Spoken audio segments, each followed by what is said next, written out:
So joining us now, House Speaker Mike Johnson of Louisiana. A lot to unpack there. Good to see you again this morning. Thank you. Thank you for the fact-based questions to my colleague. That was the art of distraction you just saw there.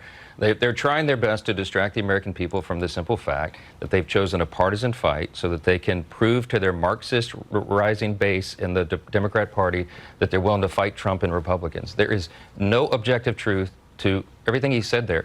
The Republicans have already said we were going to have thoughtful conversations, deliberation, and debate about continuing the COVID-era Obamacare subsidies because they don't expire until December 31st. They're trying to pretend like that's a September issue. It never was. The president himself offered to Chuck Schumer and Hakeem Jeffries in the Oval Office when I and Leader Thune were sitting next to him that he would have that thoughtful debate. That is for tomorrow, as soon as we get the government open so that everybody can come in and do that. There's hundreds of ideas on how to do it. It was not appropriate or possible for that to be resolved in a continuing resolution. What about his issue, though, that open enrollment starts in November? People are already getting notices about what they may pay. I mean, that's something that's got to be resolved before Yes, December and they're 31st. eating up the clock in the month of October. They shut the government down October 1st. We had always been counting on using these 4 weeks in October to finish up those discussions. The great irony is it is they themselves that are doing it. And Shannon, we cannot lose the simple fact that their counter proposal to fund the government was $1.5 trillion in new spending, as you noted. They wanted to give money back for the Corporation for Public Broadcasting and all sorts of things, and they wanted to claw back the elimination of fraud, waste, and abuse that we took out of Medicaid to make it work better, and the $50 billion that Republicans put into the law to prop up rural hospitals. What they're saying today makes no sense. Well, he does talk about the fact, and we know that there have been rural hospitals that have closed. That's happened here in the Virginia area and beyond. So what about that and his contention that a lot of people will be kicked off Medicaid? And yes, people talk about waste, fraud, and abuse, but there's real concern by some analyses that there will be other people that may qualify in some way that are going to risk, losing kind of health care coverage that the leader is talking about there. So much to be said there. The rural hospitals that are in trouble right now are not because of Republican policies. This is the legacy of what has happened under Obamacare. And you just heard the leader of the Democrats in the House acknowledge that Obamacare is unaffordable. When they passed it into law in 2010, they promised us it was going to make health care more affordable. They put it in the name of the law.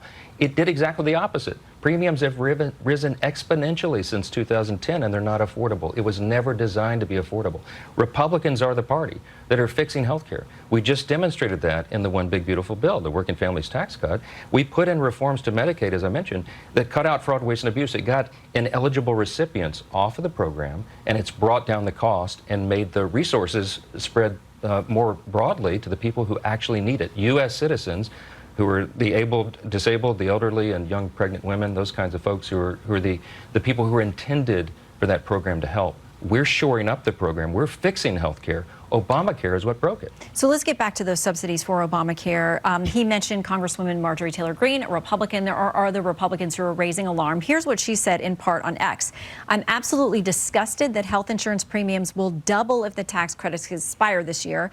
Not a single Republican in leadership talked to us about this or has given us a plan to help Americans deal with their health insurance premiums. She says, again, doubling. So what is the guidance from you, the leader of this party? Yeah, I had a thoughtful conversation with my friend Marjorie Taylor Greene on the phone the other night, a couple nights ago, to inform her that there are many Republicans in Congress that have been working around the clock on this. They're on the committees of jurisdiction that deal with this.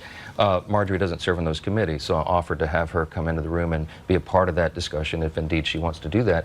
There has been a lot of work done on this. We have hundreds of ideas literally on the table to fix health care, to make it more affordable for the American people, to make access more available, and to increase the quality of care. There's a lot that can be done, but you have to build consensus in a large, deliberative public body like this. And again, what they're saying right now, the reason they're talking about health care is because they're trying to create a distraction. We have voted 8 times to pay the troops, pay TSA agents, Border Patrol agents, everybody serving in the federal government, and to make sure these services are provided for veterans and the elderly disabled who need them so much.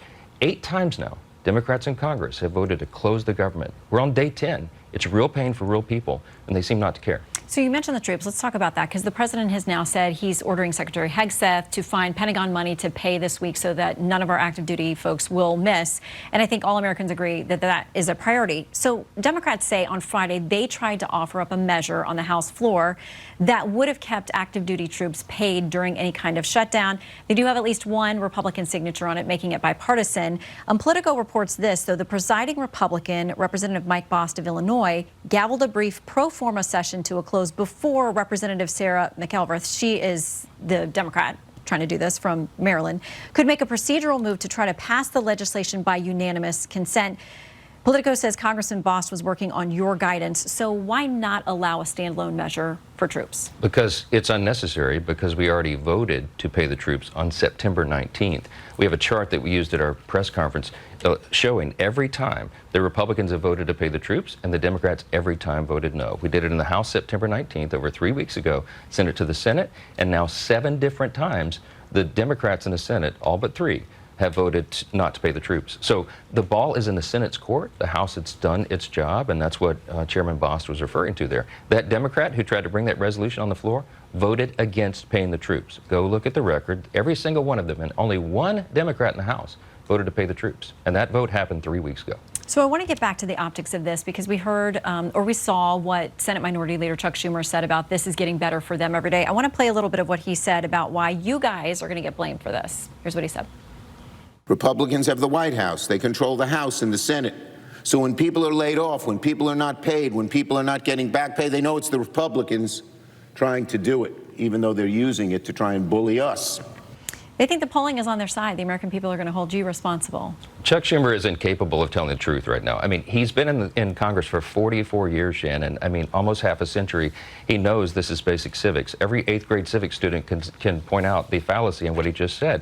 It requires 60 votes in the Senate to get this through. We only have 53 Republicans. We've got to have a handful of Democrats in the Senate who apply common sense and agree to reopen the government so that we can continue all these discussions. As you pointed out to Hakeem Jeffries, this is a clean continuing resolution.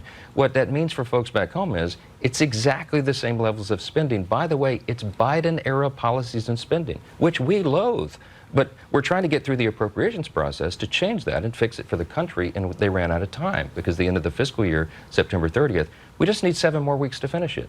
And right now they're eating up the clock. They're doing this for political cover. Chuck Schumer, when he voted for the exact same measure back in March, took a lot of heat from the left of his party, and he doesn't want to sustain that any longer. So he's doing this and inflicting pain for his own selfish reasons. Well, we have not brokered an end to the shutdown here on Fox News Sunday this morning. I'm a peacemaker. I wish we could. We are glad to hear from both sides. We appreciate your time, and we'll watch and wait as the American people look for a resolution. Thank you, Speaker. Thank you.